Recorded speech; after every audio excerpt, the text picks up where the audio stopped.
Earlier you mentioned your production, the American Holocaust against Indian nations, and I understand the subtitle is Immaculate Deception.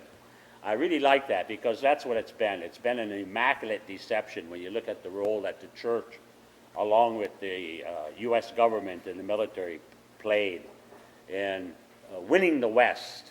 They're always talking about winning the West or how the West was won.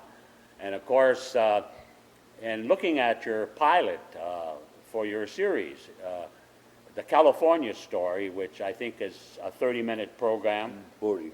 Very, very sad program to watch what happened to our people, not only in California, but it's a dichotomy of what happened all across the country. But in one of your segments of the California story, you talk about how literally it was a business to kill Indian adults, burn their villages, loot them of their property, and enslave their daughters, their children, as sex slaves, and their boys as servants and slaves on the ranches and in the mining towns up and down the coast.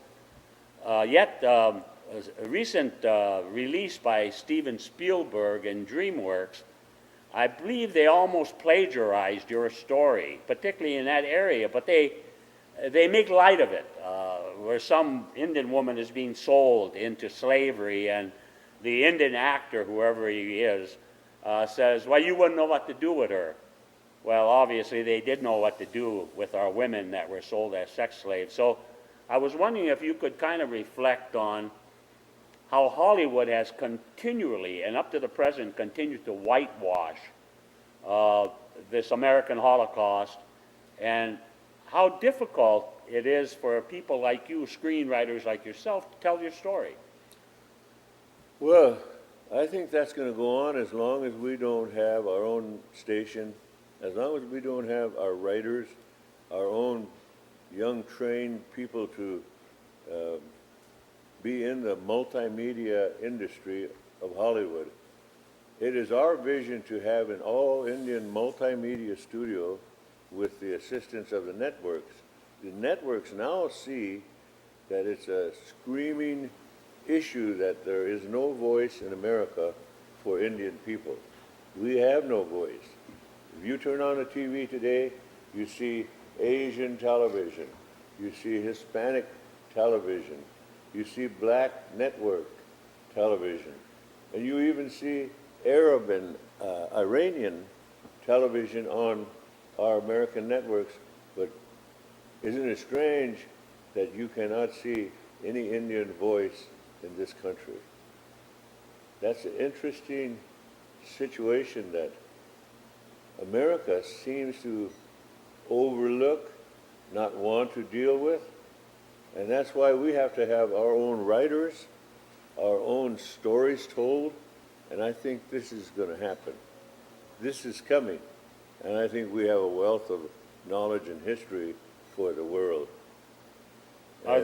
Are there any universities at the present time that offer these kinds of courses in screenwriting, or is that something that you're going to do through your Iapaho Institute? Well, Iapaho is working with In Mountain and Sid Bean, and In Mountain is the organization working with UCLA.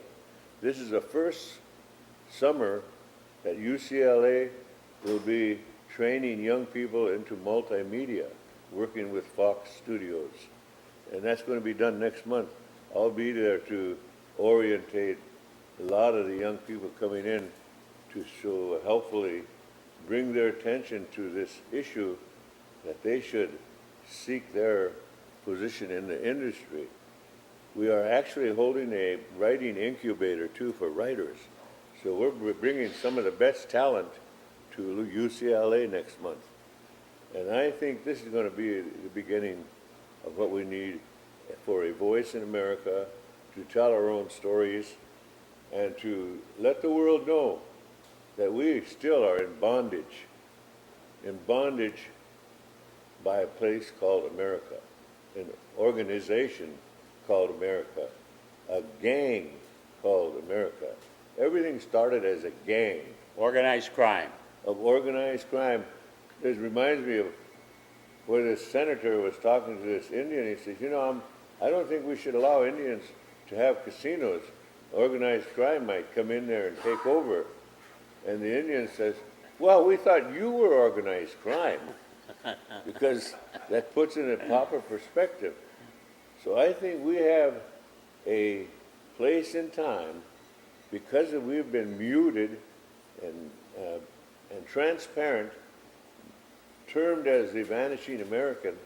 We have a place in time now to speak with our point of view that truth has a way of changing everything. And that's what we're about. I want to talk a little bit about your movie career and how you got into the movies. Of course, everybody worldwide seen you as Ten Bears in Dances with Wolves. And of course, in the past 3 years, I believe, in Hidalgo, which is about the horse, and you played with people like Kevin Costner and Viggo Mortensen. But before we go into that, how did you ever make a transition from being a musician and an activist? And when I say activist, Red Crow is the international ambassador for the American Indian Movement, the International Indian Treaty Council, and he's also national chair of the National Coalition on Racism in Sports and Media. And of course that goes to the next area we want to talk about, how Indian people have been and continue to be projected by Hollywood. But before we go into that area, how did you happen to get into the movie industry? Well, I've recognized a lot of people I meet in the Indian community, they want to know that very same thing. And they ask me how. I always give them an introductory number as to who they might be able to be in contact with. But getting into a movie is like a lottery. It's not a thing that you can just make happen. And truly, like a lottery, it's by chance. But by chance is happened through Will Sampson, our brother who was in One Flew Over the Cuckoo's Nest, who, of course, died from a serious lung disease in the late 70s.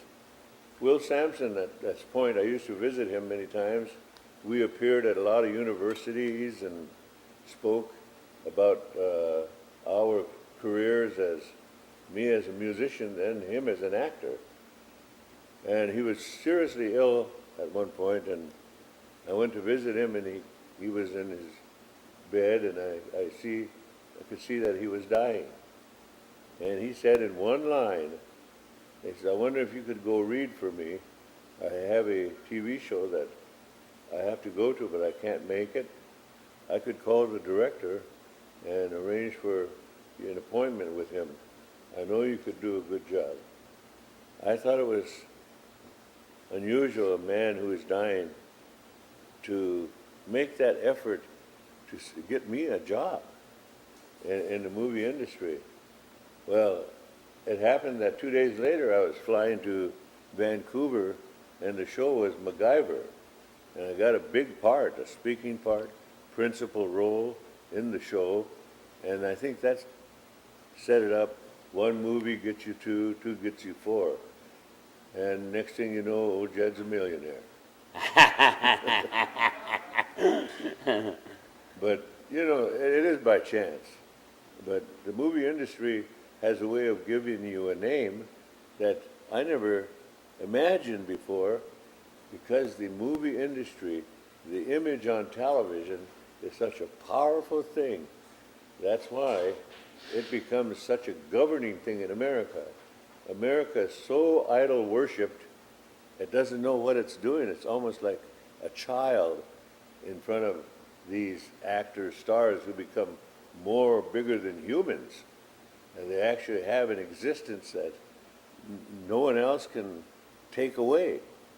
And actually, these actors are just human beings like us.